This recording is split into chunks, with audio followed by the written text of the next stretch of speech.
His cousin is a soldier currently being held hostage in Gaza by Hamas. Tamir, thank you very much for taking the time to speak with me today. Thank you for having me today. Tamir, what more can you tell us about your cousin? I understand that she was featured in a Hamas propaganda video that appeared earlier this month, along with 4 other girls. She appeared to have her hands tied behind her back.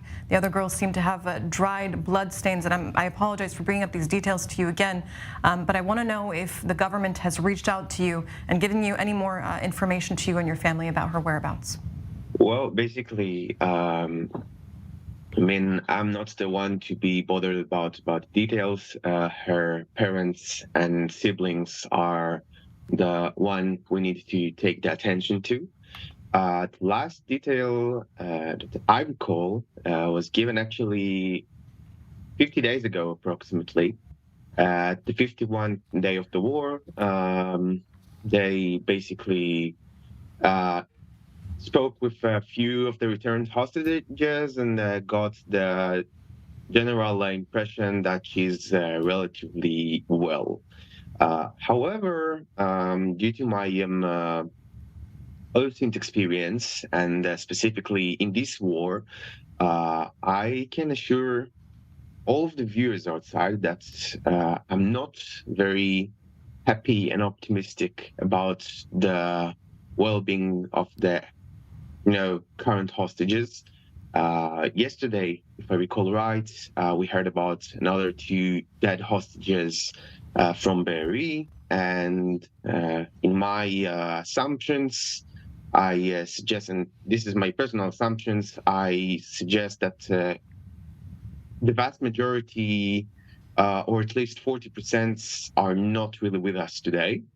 Probably more elders than youngsters, but the conditions are not proper for human maintenance, especially when you suffer from chronic pains and diseases.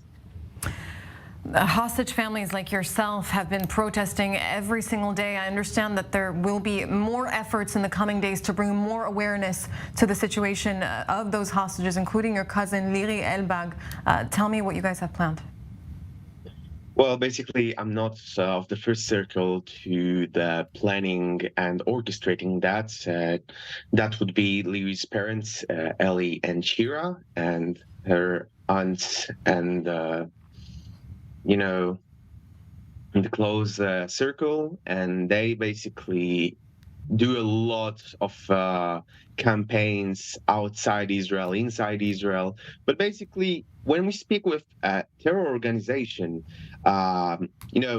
which have deep roots basically in world media, we can't really assume it would be enough. Even the current deal between life-saving medicines, who they should give them like from day one, we still talk about it 100 days later, and it's quite pathetic in my opinion.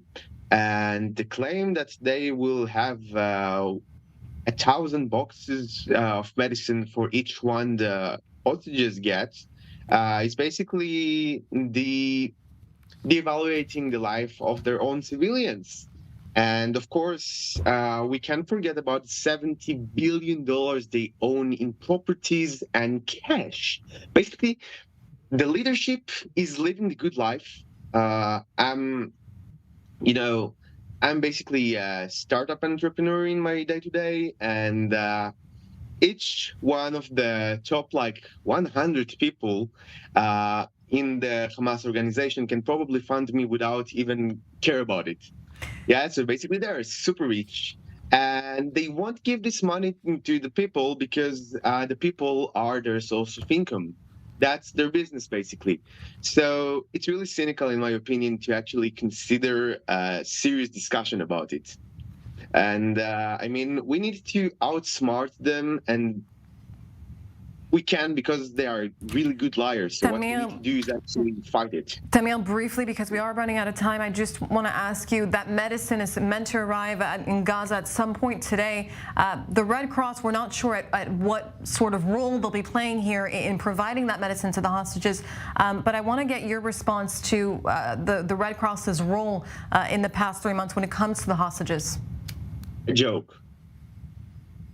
They basically one lousy, expensive joke that the UN pays for, or like international coalition is paying for. But basically, they are a big, expensive joke, and I don't take their effort seriously at all because when they want, they can do it, but they don't want to. They showed it quite clearly. Tamir Rahamim, thank you very much for taking the time to speak with us today.